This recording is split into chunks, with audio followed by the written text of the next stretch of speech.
ജനുവരി 11 Ernakulam town ഹാളിൽ നമ്മുടെ രണ്ടാമത്തെ മേജർ പ്രോഗ്രാം നടക്കുകയാണ്.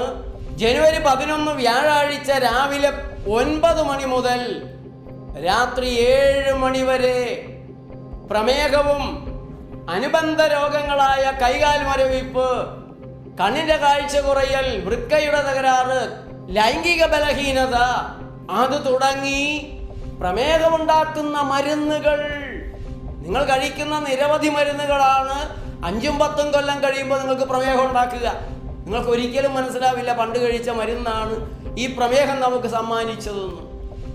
അതുപോലെ നിങ്ങൾ കഴിച്ചുകൊണ്ടിരിക്കുന്ന പ്രമേഹ മരുന്നുകളുടെ ആപത്തുകൾ എന്തൊക്കെയാണ് വരുംവരായികകൾ, എങ്ങനെയാണ് പ്രമേഹം മാറ്റിയെടുക്കേണ്ടത്, എങ്ങനെയാണ് പ്രമേഹം വരാതെ ജാഗ്രത പാലിക്കേണ്ടത്, ഇതുപോലുള്ള കാര്യങ്ങളെല്ലാമാണ് ജനുവരി 11 എറണാകുളം ടൗൺ ഹാളിൽ നമ്മൾ വിശദീകരിക്കാൻ പോകുന്നത്.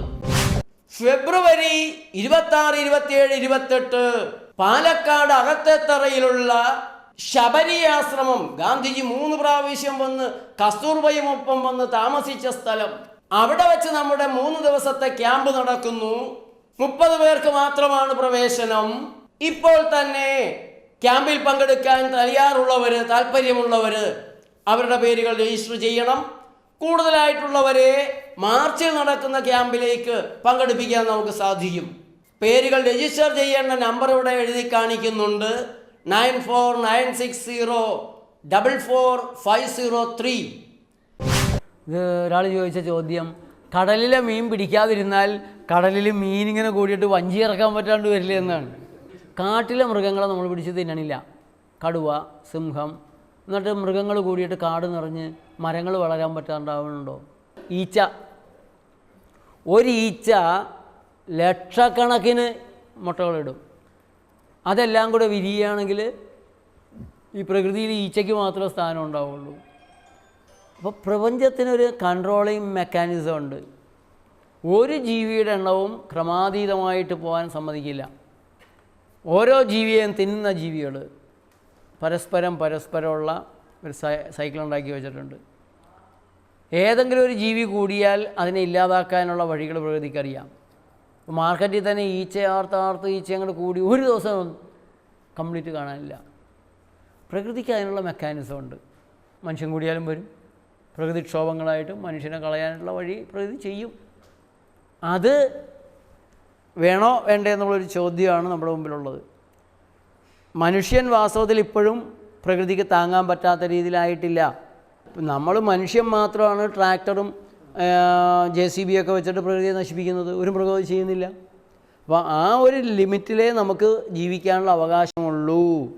നിലനിൽപ്പിൻ്റെ സമ്പത്ത് വ്യവസ്ഥ, നിലനിൽപ്പിൻ്റെ ജീവിതക്രമം, കാരണം നമുക്ക് മാത്രം ജീവിച്ച് തീർന്നാൽ പോരല്ലോ.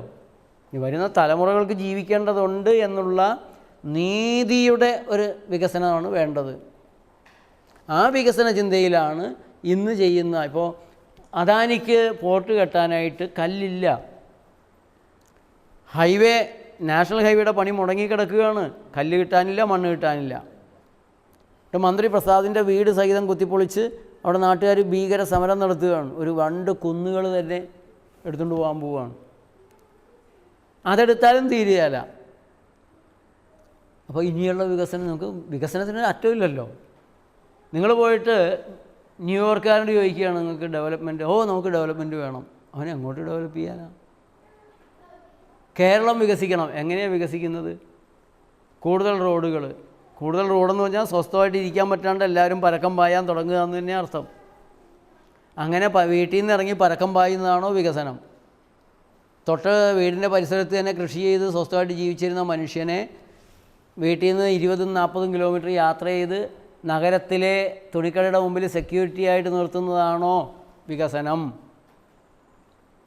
അതോടെ അയാൾ വികസിച്ചോ?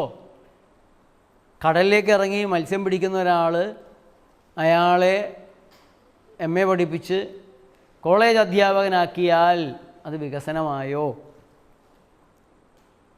മത്സ്യത്തൊഴിലാളി അത് പോയപ്പോൾ അയാൾക്ക് ഇഷ്ടമുണ്ടെങ്കിൽ പോകും. ചിലപ്പോൾ 5 മണിക്ക് വെളുപ്പിന് പോകും, 3 മണിക്ക് പോകും, 10 മണിക്ക് കയറിപ്പോരും, ചിലപ്പോൾ വൈകിട്ട് കയറിപ്പോരും. ഒരു ദിവസം പോകണ്ടെന്ന് തോന്നിയാൽ പോകില്ല. അയാളുടെ ജീവിതം അയാളുടെ കയ്യിലുണ്ട്. അതേസമയം ഒരു സർക്കാർ ഓഫീസിലാണെങ്കിൽ 10 മണിക്ക് എത്തണം, 5 മണി വരെ അവിടെ ഇരിക്കണം, ആ കണക്ക് ഈ കണക്ക് അത് ഇത് മേലുദ്യോഗസ്ഥന്മാരുടെ ഉത്തരവുകൾ, ഒരു ലീവ് വേണമെങ്കിലും മേലുദ്യോഗസ്ഥനെ എഴുതി കൊടുത്ത് സാങ്ഷൻ കിട്ടാൻ കാത്തിരുന്ന്, കൃഷിപ്പണിക്കാരനും മത്സ്യത്തൊഴിലാളിക്കും ഒന്നുമില്ല, ഒരാളെ അവൻ സാറെന്ന് വിളിക്കണില്ല. അവൻ്റെ ജീവിതം, അവൻ്റെ സ്വാതന്ത്ര്യം അവൻ്റെ കയ്യിലുണ്ട്. കുട്ടിക്ക് വയ്യ സാറേ, ആശുപത്രിയിൽ പോകണം സാറേ, കൊണ്ടുപോകണം സാറേ, ഒരു ലീവ് തരണം സാറേ, കെഞ്ചേണ്ട ആവശ്യമില്ല, അടിമയല്ല. അപ്പോൾ ഇന്നത്തെ ഒരു വികസനം എന്ന് പറയുന്നത് വികസനമാണോ എങ്കിൽ അതിൻ്റെ യഥാർത്ഥ ബെനിഫിഷ്യറി ആരാണ്?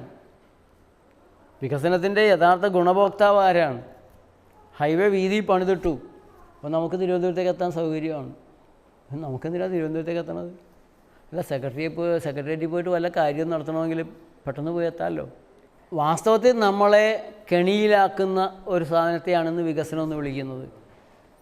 അതിൻ്റെ ഗുണഭോക്താക്കൾ മൊത്തം വിരലിലുണ്ടാവുന്ന ഇന്ത്യൻ റെയിൽവേയിൽ ടോപ്പ് ലെവലിൽ എൻ്റെ 2 സുഹൃത്തുക്കളുണ്ടായിരുന്നു.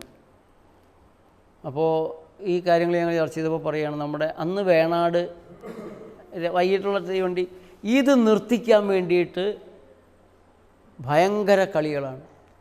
നമ്മുടെ ബാംഗ്ലൂരിൽ നിന്ന് ഇങ്ങോട്ട് ട്രെയിന് 1 or 2 ഉണ്ടായിരുന്നുള്ള ആ സമയത്ത് അത് കൂട്ടാൻ നോക്കിയാൽ നടക്കണില്ല, അത്രയും സ്വാധീനമാണ്. ട്രെയിൻ കൂട്ടരുത്.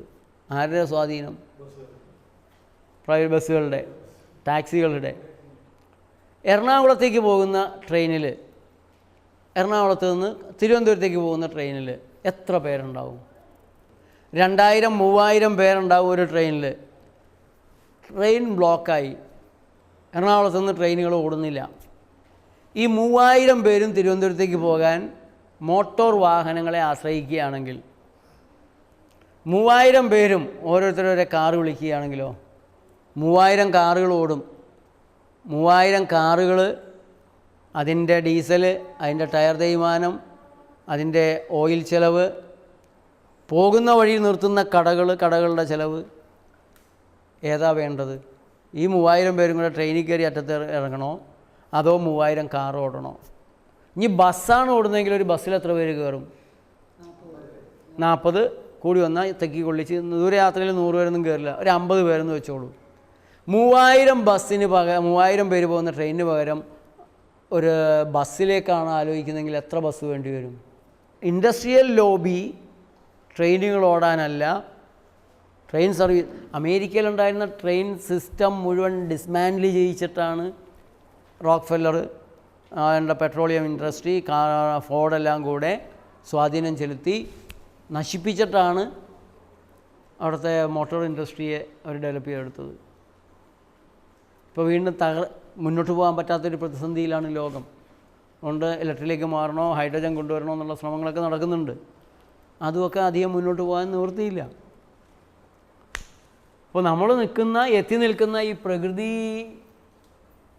ജീവനത്തിൻ്റെ പാത, അത് ഇന്ന് ലോകം നേരിടുന്ന പ്രതിസന്ധികൾക്കുള്ള പരിഹാരം, അത് ആഹാരത്തിൻ്റേതായാലും മലിനീകരണത്തിൻ്റേതായാലും ആഗോളതാപനത്തിൻ്റേതാണെങ്കിലും, നമ്മൾ പ്രകൃതി ജീവനത്തിലേക്ക് വരുന്ന ഒരാൾ ആഗോളതാപനത്തിൽ എത്ര പങ്ക് വഹിക്കും?